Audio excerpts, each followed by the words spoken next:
Bonjour à toutes et tous, je suis donc Frédéric Velard de l'EA 4691 BIOS à Reims.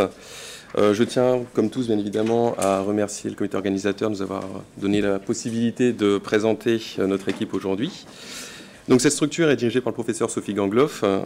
Elle englobe une trentaine de personnes, parmi lesquelles un chercheur INSERM, des enseignants-chercheurs universitaires, mais également des praticiens hospitaliers, orthopédistes et chirurgiens-dentistes, personnel technique bien évidemment et des étudiants.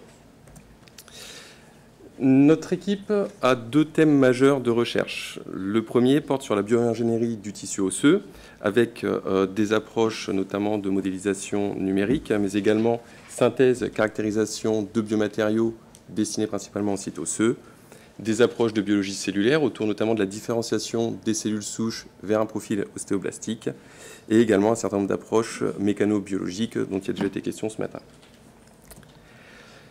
Nous intéressons également, dans un second axe, à caractériser un certain nombre de pertes osseuses, notamment à des phénomènes inflammatoires et ou infectieux, qu'il s'agisse d'ostéolyse périimplantaire, dans le cadre notamment de l'utilisation des biomatériaux, mais également d'infections et avec la problématique récurrente des biofilms en site osseux. Et donc, concernant la filière Oscar, un modèle un petit peu plus focalisé, on va dire, qui concerne le défaut génétique du canal chlore-CFTR, et qui conduit à la pathologie connue donc sous le nom de mucoviscidose, pour laquelle nous avons pu identifier donc un déficit osseux. Dans ce cadre-là, que faisons-nous? Bien, tout d'abord, un certain nombre d'approches in vitro autour de la caractérisation de l'impact du défaut justement de ce canal CFTR au niveau des ostéoblastes primaires humains, pour lesquels nous avons pu mettre en évidence un certain nombre de caractéristiques, et notamment une présence très élevée du rank ligand à la surface de ces cellules. Nous nous intéressons également, depuis un petit peu moins longtemps, à caractériser ce même défaut d'activité CFTR dans les ostéoclastes, cette fois, en partant des précurseurs circulants et en allant jusqu'à la fonction donc de résorption de ces cellules. Et dans les développements à venir, on l'espère assez rapidement, nous souhaitons donc travailler vraiment sur le crosstalk entre ces deux cellules pour essayer d'embrasser au mieux cette pathologie osseuse dans la mucoviscidose. Nous avons également à disposition un modèle in vivo, la souris F508del, qui est la mutation la plus présente dans les patients mucoviscidosiques. Ça représente environ 80% des allèles retrouvés chez les patients. Et dans ce modèle, nous avons déjà pu mettre en évidence, et bien évidemment, le défaut osseux, mais également la capacité à le corriger en utilisant des correcteurs du canal CFTR.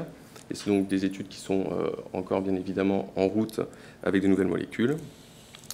Et un peu plus récemment, nous avons pu accéder à un certain nombre d'échantillons provenant de porcelets KO pour le canal CFTR. Donc c'est un modèle qui a été développé conjointement entre l'INRA de Tours et Munich.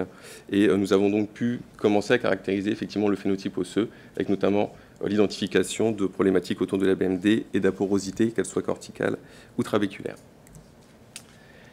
Et un autre axe en cours de développement dans le laboratoire, donc plus sur la mucoviscidose cette fois, mais qui touche plus les dysplasies fibreuses, et notamment le syndrome de McCune-Albright. C'est donc un thème qui est porté par le docteur Cédric Mauprivé, que certains d'entre vous connaissent, et pour lequel donc, il vise à étudier effectivement le phénotype des cellules provenant d'explants d'ossement mandibulaire, afin de pouvoir donc évaluer de nouvelles approches pharmacologiques donc, pour traiter ce type de pathologie. Aussi, donc, dans le cadre de la filière Oscar, que souhaitons-nous? Je crois que je ne suis pas le premier à le dire, mais évidemment accéder à de plus amples collections de prélèvements, parce que ça a été souligné à plusieurs reprises, effectivement, les prélèvements, notamment osseux, ne sont pas simples à obtenir, et d'autant plus quand il s'agit de pathologies rares. Donc si vous avez connaissance de banques ou de possibilités de collaboration, nous sommes bien évidemment tout à fait preneurs.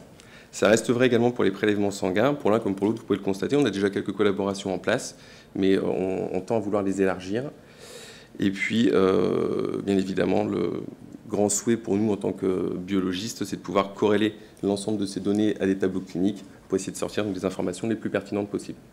Voilà, je vous remercie de votre attention.